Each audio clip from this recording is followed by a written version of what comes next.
사랑하는 성도 여러분 안녕하세요. 9월 12일 온라인 새벽기도에 오신 여러분을 환영하고 축복합니다.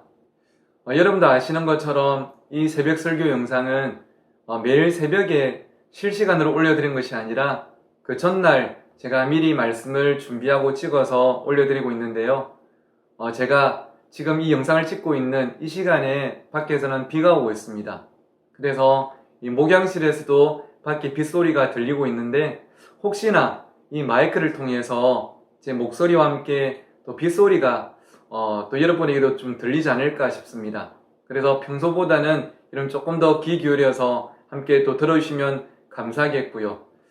밖에 내리는 비처럼 오늘도 이 말씀을 듣는 여러분에게 성령의 단비가 하늘로부터 내리고 여러분은 또 심령을 또 적시는 믿음으로 살아가도록 도우시는 이 아침이 되기를 간절히 축복합니다.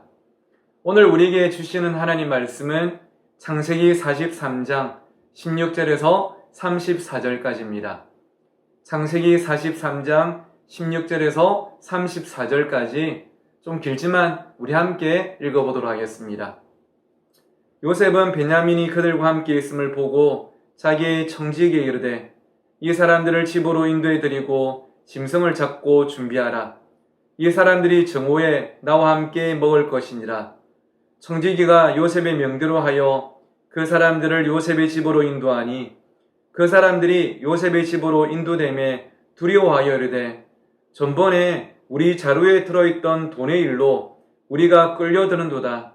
이는 우리를 억류하고 달려들어 우리를 잡아 노예로 삼고 우리의 나귀를 빼앗으려 함이로다 하고 그들이 요셉의 집 청지기에게 가까이 나아가 그 집 문 앞에서 그에게 말하여 이르되 내 주여 우리가 전번에 내려와서 양식을 사가지고 여관에 이르러 자루를 풀어본즉 각 사람의 돈이 전에 그대로 자루 아귀에 있기로 우리가 도로 가져왔고 양식 살 다른 돈도 우리가 가지고 내려왔나이다.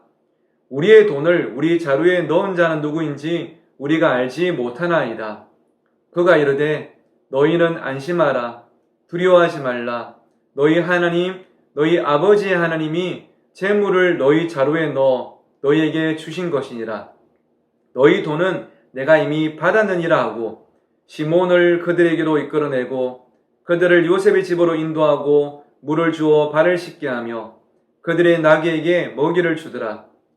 그들이 거기서 음식을 먹겠다함을 들었으므로 예물을 정돈하고 요셉이 정오에 오기를 기다리더니 요셉이 집으로 오매 그들이 집으로 들어가서 예물을 그에게 드리고 땅에 엎드려 절하니 요셉이 그들의 안부를 물으며 이르되 너희 아버지 너희가 말하던 그 노인이 안녕하시냐 아직도 생존해 계시느냐.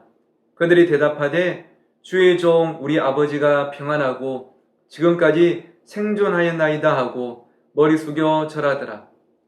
요셉이 눈을 들어 자기 어머니의 아들 자기 동생 베냐민을 보고 이르되 너희가 내게 말하던 너희 작은 동생이 이 아이냐. 그가 또 이르되 소자여 하나님이 내게 은혜 베푸시기를 원하노라. 요셉이 아우를 사랑하는 마음이 복받쳐 급히 울 곳을 찾아 안방으로 들어가서 울고 얼굴을 씻고 나와서 그 정을 억제하고 음식을 차리라 하며 그들이 요셉에게 따로 차리고 그 형제들에게 따로 차리고 그와 함께 먹는 애굽 사람에게도 따로 차리니 애굽 사람은 히브리 사람과 같이 먹으면 부정을 입음이었더라. 그들이 요셉 앞에 앉되 그들의 나이에 따라 앉히게 되니 그들이 서로 이상히 여겼더라. 요셉이 자기 음식을 그들에게 주되 베냐민에게는 다른 사람보다 5배나 주매 그들이 마시며 요셉과 함께 즐거워하였더라. 아멘. 오늘 이 시간은 나를 향한 하나님의 디테일과 스케일, 나를 향한 하나님의 디테일과 스케일이란 제목으로 함께 말씀을 나누도록 하겠습니다. 방금 제목에 나왔던 두 단어, 디테일과 스케일을 자주 들어보셨죠? 디테일은 세부적인 작은 일을 의미하고 스케일은 그에 비해서 큰 일, 또 큰 계획, 큰 그림을 의미합니다. 그래서 평소에 야, 이 사람 참 디테일이 좋다. 또는 야, 이 사람 스케일이 크다. 이렇게 흔히 표현하고 하진 않습니까? 저는 오늘 본문을 묵상하고 말씀을 준비하면서 우리를 향한 하나님의 디테일과 스케일을 제가 느낄 수가 있었고요. 그것을 오늘 이 시간 여러분과 함께 나누고자 합니다. 우리는 지난 9월 1일부터 창세기 말씀을 계속 묵상하면서 특별히 요셉의 삶을 살펴보고 있습니다. 근데 하나님께서 이 요셉을 통해서 이루시는 이 구속사, 역사적인 사건만을 우리에게 소개하신다면 오늘 본문 창세기 46장은 이렇게 길지도 않고요. 이렇게 구체적으로 우리에게 소개되지도 않을 것 같아요. 그냥 사건 중심이라면 딱 한 문장으로 이렇게 정리될 것 같습니다. 요셉의 형제들이 베냐민을 데리고 요셉에게로 오니 요셉이 그들을 환영하였더라. 이 한 문장이면 충분한 거 아니겠습니까? 그런데 오늘 본문은 너무나 구체적으로 이 사건을 소개하고 있고, 특별히 이 본문 속에서 무엇을 더 상세하게 소개하냐면 바로 인물들의 이 감정, 심리 상태인 것이죠. 요셉의 형들이 어떤 마음으로 요셉을 지금 찾아와 있는지, 또 요셉은 어떤 마음으로 그 형제들과 베냐민을 맞이하고 있는지 읽으시면서 구구절절 이 인물들의 어떤 감정 상태와 여러분께서 함께 마주했을 겁니다. 오늘 본문은 그들의 감정 상태를 우리에게 아주 구체적으로 소개하고 있는데요. 한번 살펴보실까요? 먼저 형들의 감정 상태에 대해서 18절은 이렇게 우리에게 말하죠. 그 사람들이 요셉의 집으로 인도됨에 두려워요. 지금 두렵대요. 왜 두렵냐 하면 그 뒤에 보니까 이르되 전번에 우리 자루에 들어있던 돈의 일로 우리가 끌려드는도다. 이는 우리를 억류하고 달려들어 우리를 잡아 노예로 삼고 우리의 나귀를 빼앗으려 함이로다 하고, 지금 이 총리의 집으로 자기들이 초청을 받는데요. 갑자기 두려움이 확 찾아온 것입니다. 왜냐하면 이 뭐지? 왜 우리를 이 총리의 집으로 부르지? 아마 지난번에 자루 안에 돈이 들어있던 그 일 때문에 우리를 잡아가지고 노예로 삼고 우리의 이 나귀들을 다 빼앗으려고 하는가 보다, 이렇게 생각하니까 이 두려움이 확 찾아온 것이죠. 그래서 바로 이어지는 19절부터 20절까지는 요셉의 청지기에게 이 형제들이 뭔가 구구절절 다 설명하는 장면입니다. 오해입니다. 사실 우리가 집에 가다가 보니까 자루 안에 다 돈이 들어있어서 우리도 깜짝 놀랐습니다.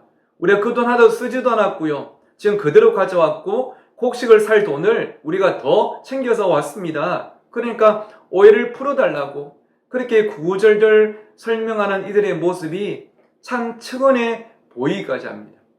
그런 감정 상태를 오늘 본문이 소개하고 있죠. 또 요셉의 감정 상태도 우리에게 소개하기를 30절에 보니까 요셉이 이 형제들과 특히 베냐민을 딱 마주한 거예요.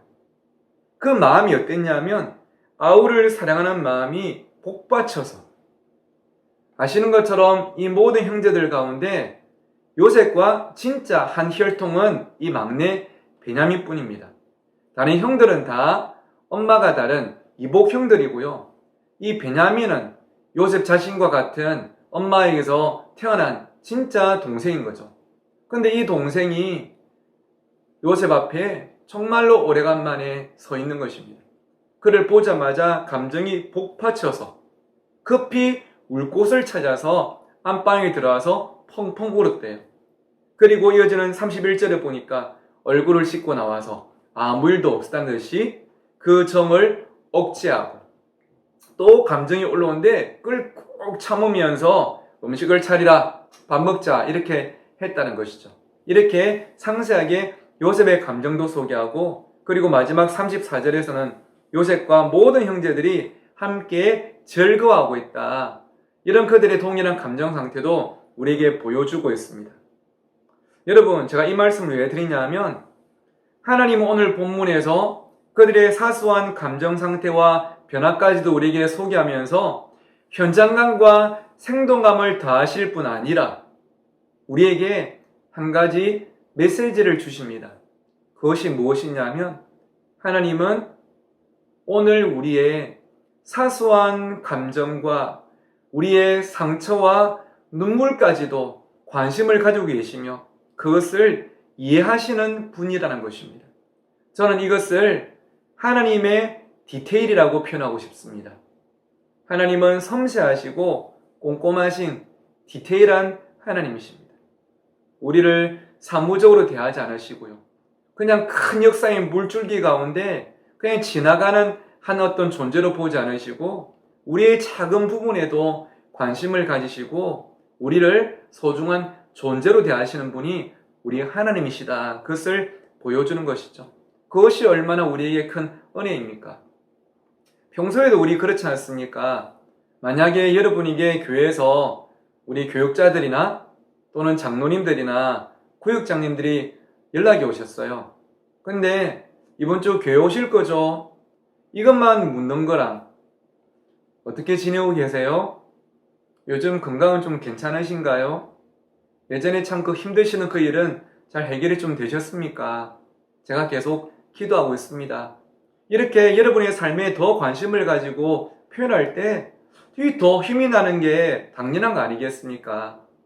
또 누군가와 직접 만나서 얘기를 나눌 때도 내 앞에 있는 사람이 의무적으로 내 이야기를 듣거나 사무적으로 나를 대하는 것이 아니라 정말로 나와 눈빛을 교감하면서 공유하면서 나의 말 한마디에도 고개를 끄덕이고 나의 어떤 표정에 자기의 표정도 변화가 있고 내가 울 때 아무 말 없이 내 손을 잡고 함께 울어주는 사람이 있다면 또 그것이 우리에게는 얼마나 큰 힘과 위로가 되겠습니까? 그것처럼 하나님께서 지금 여러분의 삶에 공감하고 계시다는 것입니다. 여러분은 전 세계 모든 사람들 안에서 보면 우리는 60억 분의 1에 지나지 않는 그냥 한 명의 사람일 뿐이지만 하나님께서 여러분에게 관심을 가지시고 여러분을 세심하게 따뜻하게 그렇게 대하고 계신다는 것이죠. 이 사랑에 대해서 누가복음 12장 6절과 7절은 이렇게 말씀합니다. 참새 5마리가 두 아사레온에 팔리는 것이 아니냐. 그러나 하나님 앞에는 그 하나도 잊어버리시는 바 되지 아니하는도다. 너희에게는 심지어 머리털까지도 다 세신 바 되었나니 두려워하지 말라. 너희는 많은 참새보다 더 귀하니라. 할렐루야. 하나님께서 말씀하시는 게 참새 한 마리도 그냥 내 허락 없이는 팔리거나 떨어지지 않는다. 하물며 너희들일까 보냐. 너희들은 너희들의 머리카락까지도 내가 다 셀 수 있을 만큼 나에게는 소중한 존재이며 나의 관심이 나의 사랑이 늘 너를 향하고 있다라고 우리에게 말씀하고 계신 것이죠. 사랑하는 성도 여러분, 내가 사람들에게서 잊혀지고 있다 하는 생각이 들 때에 나는 사람들 사이에서 존재감이 없다는 그런 아픈 마음이 찾아올 때에 여러분 꼭 기억하십시오.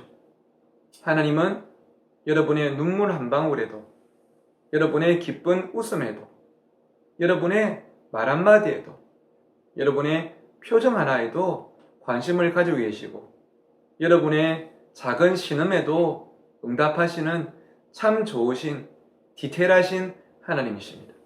이 사실이 여러분에게 힘과 위로가 되시기를 간절히 축복합니다.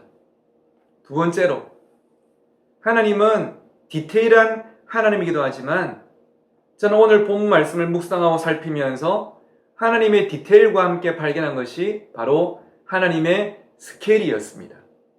우리의 삶을 향해서 놀라운 계획을 가지고 계시고 그리고 큰 그림을 그리고 계시는 바로 하나님의 스케일. 저는 그 하나님을 오늘 본문 32절을 통해서 만나게 되었습니다. 32절 한 번 더 보실까요? 그들이 요셉에게 따로 차리고 그 형제들에게 따로 차리고 그와 함께 먹는 애굽 사람에게도 따로 차리니 애굽 사람은 히브리 사람과 같이 먹으면 부정을 입음이었더라. 요셉은 자기를 찾아온 형제들 또 베냐민과 함께 식사를 시작했습니다. 그런데 방금 32절에 보니까 한 상에서 다 같이 식사하는 게 아니라 상이 몇 개가 차려졌죠? 총 3군데의 상이 차려졌습니다. 첫 번째는 요셉의 상이죠. 요셉은 총리라는 신분 때문에 혼자 먹은 것이고요. 두 번째는 요셉의 형제들을 위한 상이었어요. 그리고 세 번째가 뭐냐면 그 그 자리에 있던 애굽 사람들을 위한 것이었습니다. 요셉의 상과 요셉의 형제들의 상과 애굽 사람들의 상이 있었다는 거예요. 왜 이 애굽 사람들이 요셉의 형제들과 함께 한 상에서 먹지 않았냐 하면 당시 애굽 사람들에게는 자기 민족이 가장 우수하고 탁월하다는 그런 사상이 있었습니다. 그러다 보니까 다른 어떤 민족에 대해 가지고는 배타적인 것이죠. 그리고 더 아래로 더 낮게 보는 것입니다. 그렇기 때문에 애국 사람들은 이방인들과의 결혼은 물론이거니와 이방인들과 식사조차도 함께하지 않았습니다. 고대 그리스 역사가 헬로도투스에 하면 애국 사람들은 이방인들이 쓰는 주방 도구도 함께 쓰지 않았고요. 이방인들의 그 칼로 자른 고기는 먹지도 않았다고 합니다. 그래서 그들은 오늘 이 자리에서도 요셉의 형제들과는 따로 식사를 했고 마지막으로 요셉의 형제들이 또 한 상을 따로 차려서 그들이 함께 식사를 하게 된 것이죠. 그런데 여러분, 저는 이 한 구절을 통해서 참 놀라운 깨달음을 얻게 된 것이 이방인들과 그들의 문화와 풍습에 대한 이 애국 사람들의 애국 민족의 배타적인 태도가 이스라엘 민족이 애굽에 정착하고 한 민족을 이루게 되는 가장 큰 동기가 되었다는 것입니다. 이게 무슨 말이냐면 세겜에서 창세기에 얼마 전에 나왔던 세겜 사건 기억나시죠? 세겜에서 있었던 일과 유다가 가나안 여인들의 함께 만나서 결혼한 일을 통해서 역력히 우리에게 보여주는 것처럼 가나안 사람들은요, 이 야곱의 지방과 언제든지 피를 쏟고 함께 살아갈 준비가 되어 있었습니다. 근데 문제가 무엇일까요? 그렇게 되면 이 가나안 사람들보다 훨씬 숫자가 적은 이 야곱의 이 가족들은요, 가나안 사람들을 영적으로 흡수하는 것이 아니라 어떻게 되겠습니까? 오히려 가나안 사람들에게 영적으로 흡수당하기가 훨씬 쉬운 것이죠. 그러다 보면 자기들이 믿는 하나님이 아니라 가나안 사람들이 믿고 있는 신들, 우상들을 섬기고 접할 기회가 훨씬 많아지는 것이고요. 하나님의 선민으로서의 정체성을 잃어버리기가 너무나 쉬운 것입니다. 반면 세상의 다른 민족들에 대해서 배타적이고 인종적인 우월감을 가지고 있었던 이 애굽 사람들은 어땠을까요? 야곱의 지방과 절대 피를 섞지 않는 것입니다. 왜냐하면 그것이 오늘 본문에 나오는 것처럼 그들에게는 부정한 것이거든요. 그들의 이 자랑스러운 민족성에 있어가지고는 용납될 수가 없는 것이거든요. 그렇기 때문에 이스라엘이 하나님의 백성으로서의 영적인 정체성을 잃지 않으면서 앞으로 이 이스라엘이 야곱의 가문 정도가 아니라 이스라엘은 큰 한 민족으로 태어나기에는 이 애굽만큼 최적의 장소가 없었던 것이죠. 즉 하나님께서 애굽에서 소수의 야곱 자손들을 이스라엘에는 거대한 민족으로 탄생시켜 주신 것입니다. 이스라엘을 향한 하나님의 놀라운 계획과 큰 그림, 하나님의 스케일이 있었던 것이죠. 그것을 오늘 우리는 이 짧은 본문에서도 발견할 수가 있는 것 아니겠습니까? 여러분, 그렇다면 이 사실이 오늘 우리의 삶에는 어떻게 적용될 수가 있을까요? 하나님은 이 요셉의 시대뿐 아니라 오늘 이 시대에도 저와 여러분을 향한 크고도 놀라운 계획을 가지고 계십니다. 하나님은 여러분의 삶을 통해서 한 장의 역사의 그림을 그리고 계신 것이죠. 그렇기 때문에 우리의 삶에 고난이라는 피상적인 현상만을 바라보지 마시고요. 또 그걸 바라보고 낙심하고 좌절하지 마시고요. 하나님의 시선으로 나의 삶을 바라보면서 나의 삶을 해석하는 능력이 중요한 것입니다. 이 고난은 하나님의 그 놀라운 계획 가운데 있는 것이구나. 나의 이 아픔과 상처는 하나님의 실패가 아니라 하나님의 큰 그림 가운데 한 부분이겠구나. 이것을 우리가 믿고 신뢰하면서 우리의 삶을 해석해내는 것이 정말로 중요하다는 것입니다. 이런 하나님의 은혜에 대해서 요셉도 이렇게 고백했죠. 창세기 45장 7절을 보니까 하나님이 큰 구원으로 당신들의 생명을 보존하고 당신들의 후손을 세상에 두시려고 나를 당신들보다 먼저 보내셨나니. 요셉이 형들에게 말하기를, 당신들이 나를 팔아서 내가 여기 온 것 같지만 하나님께서 나를 통해 이 세상을 구원하시려고, 당신들과 당신들의 자손의 그 생명을 보존하시려고 나를 이곳에 먼저 보내셨습니다. 내가 오늘 이 자리에 있는 것은 그냥 우연이 아니라 나를 향한, 우리 이스라엘 민족을 향한 하나님의 크고도 놀라운 계획과 그림이라는 그것을 믿음으로 고백하는 것이죠. 지금 나의 삶에 찾아온 돌멩이가 나를 아프게 하고 피나게 하고 고통스럽게 할 때가 있지만, 하지만 하나님은 그 돌멩이를 걸림돌이 아닌 디딤돌로 만드시는 하나님이십니다. 우리는 그 하나님의 스케일을 믿고 신뢰해야 할 줄 믿습니다. 그래야만 우리는 당장 눈앞에 있는 고난을 바라보며 무너지지 않고 승리할 수가 있는 것이죠. 사랑하는 성도 여러분, 여러분을 향한 하나님의 디테일과 스케일이 있습니다. 여러분의 머리카락까지 다 세신 바 되셨고, 여러분의 작은 신음까지도 들으시는 하나님의 디테일, 그리고 여러분을 향해 크고도 놀라운 계획을 가지시고 그림을 그리고 계시는 하나님의 스케일, 이것을 믿고 붙잡음으로 2020년 이 어려운 상황을 잘 이겨내고 더욱더 귀하게 쓰임받는 저와 여러분 모두가 되기를 간절히 축복합니다. 오늘은 나는 믿네라는 찬양 들으시면서 우리의 삶을 역전시키시고 더욱더 멋지고 아름답게 써나가시는 하나님을 기대하면서 기도하시는 이 아침이 꼭 되셨으면 좋겠습니다. 제가 먼저 기도하겠습니다. 하나님 아버지, 오늘 이 말씀을 들은 우리 모든 성도들은 나의 삶에 찾아온 고난을 나의 뜻과 나의 생각과 나의 경험으로 해석하고 판단하지 않게 하여 주시고, 나를 향한 하나님의 크고도 놀라운 뜻과 그리고 계획과 소원이 있음을 기억하면서 하나님께서 나의 삶을 통해 그려나가실 한 장의 그림을 기대하며 나아가는 우리 모두가 되게 하여 주시옵소서. 그리고 하나님은 나의 작은 신음까지도 다 듣고 응답하시고 나의 눈물 한 방울까지도 보시는 분임을 기억하면서 이 아침에 담대하게 하나님의 앞으로 나아가서 기도하고 하나님의 손을 붙잡는 우리 모든 성도들 될 수 있도록 함께하여 주옵소서. 감사하며 예수님의 이름으로 기도드립니다. 아멘.